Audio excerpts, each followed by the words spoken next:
Welcome to this explainer. Right off the bat, we are diving into something absolutely mind-blowing. Imagine a vast universe, bathed in dark celestial lighting, where reality itself is being woven together and ripped apart all at once. That's the vibe of the Shiv Tandav Stotra. It's this ancient, incredibly powerful Sanskrit hymn that describes the ultimate cosmic dance of Lord Shiva. So let's just get right into it. We're not just going to read this text, we're going to feel its rhythm, unpack the crazy vivid imagery, and see exactly why this masterpiece is considered one of the most energetically charged pieces of literature ever written. Listen to this. Jatatavi gala jalapravaha pavitasthale. Just let the resonance of those words sink in. This opening verse, directly from our source material, roughly translates to, "From the dense forest of his matted hair, the pure flowing waters of the sacred river wash the earth." But it's not just about what it means, it's how it sounds.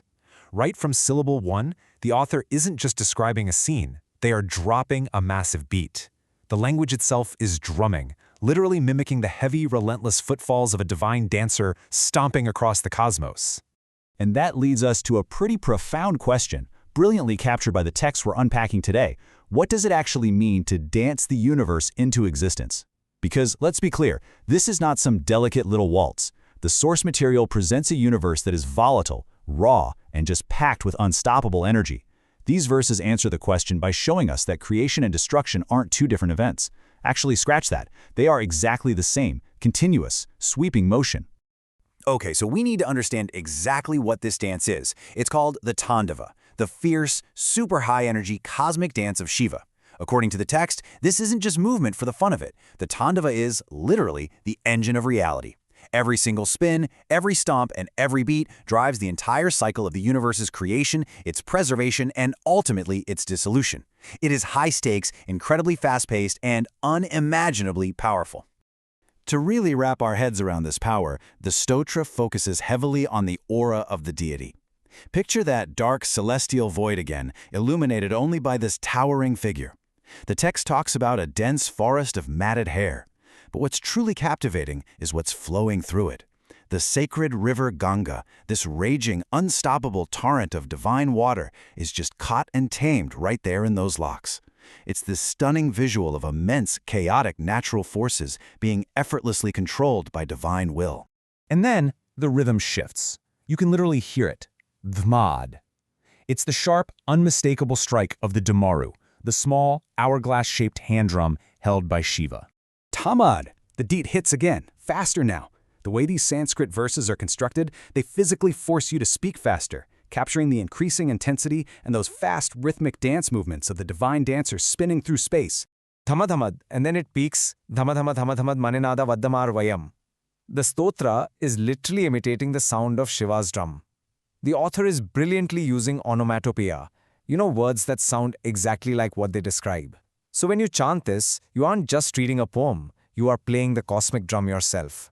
It is just an absolute masterclass in phonetic engineering. Moving on, look at how the energy just spirals. Jayatsakataha sambrama brahmana limpa nirjari. Here, the source material throws us right into the swirling, rapid motion of that celestial river. Words like sambrama and brahman translate to a dizzying, whirling movement.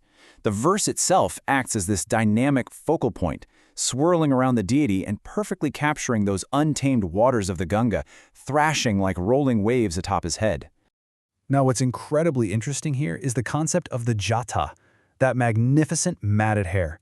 In the context of this explainer, you've got to realize it's not just a physical trait. It acts as a literal cosmic vessel. The text emphasizes that the infinite, raging force of those celestial waters can only be held by something of equal massive cosmic magnitude. The jata represents ultimate control and the sheer ability to bear the unbearable weight of reality. And this brings us to one of the most beautiful contrasts in the whole piece. We see this intense, crackling, glowing fire roaring on the deity's forehead, perfectly counterbalanced by a serene, cooling crescent moon resting gracefully right there on his brow. The source material is showing us that Shiva is the ultimate embodiment of balance. He's holding the universe's most destructive heat and its most calming, tranquil light at the exact same time. Speaking of that intense, glowing fire during the dance, listen to how the text actually describes it. Duga duga duga da dualala tapada papa pavake. I mean, try saying that. Those harsh, repetitive doga-doga consonants perfectly simulate the violent, snapping, crackling sound of a blazing flame. It is a wildly fiery verse that demands your full attention and totally captures the high-energy aura of the Tandava. The stotra actually digs deep into the mythology here, too. It references that glowing forehead fire specifically as the fire that consumed the five-arrowed god, which is Kamadeva, the god of love and desire.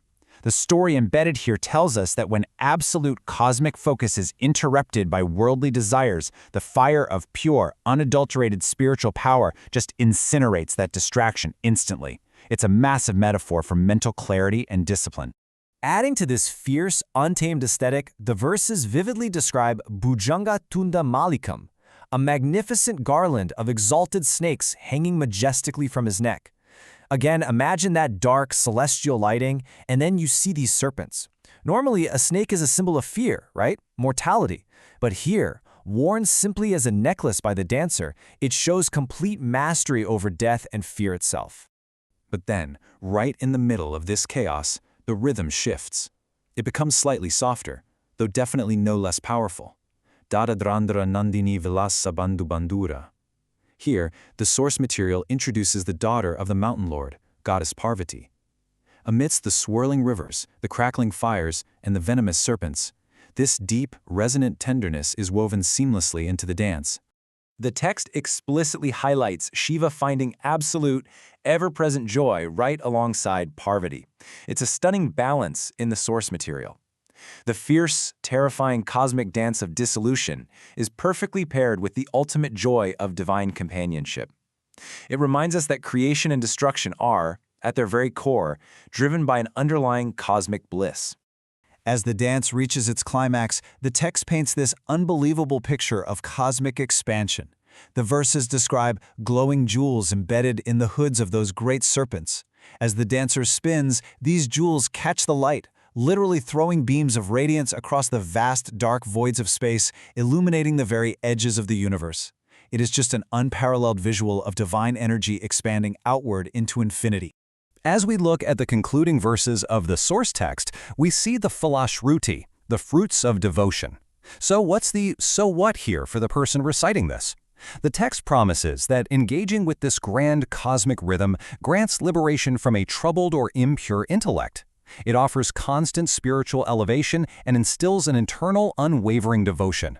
It's not just a story. The text serves as a literal tool to align your own mind with the immense, disciplined power of the universe. So what is the absolute biggest takeaway from this explainer? The cosmic dance, the Tandava, the roaring fires, the swirling rivers, they are not just distant, ancient mythology.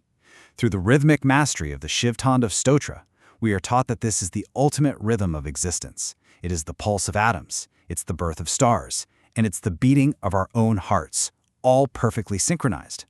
We've explored the syllables, the deep mythology, and the profound aesthetic of this incredible masterpiece. Now I'm going to leave you with this final thought. Look around at the constant cycle of change in your own life and in the world around you. When you stop and listen really closely to the universe, do you hear the drum beating? Thank you so much for exploring this magnificent stotra with me. Keep listening, keep exploring, and we'll see you on the next explainer.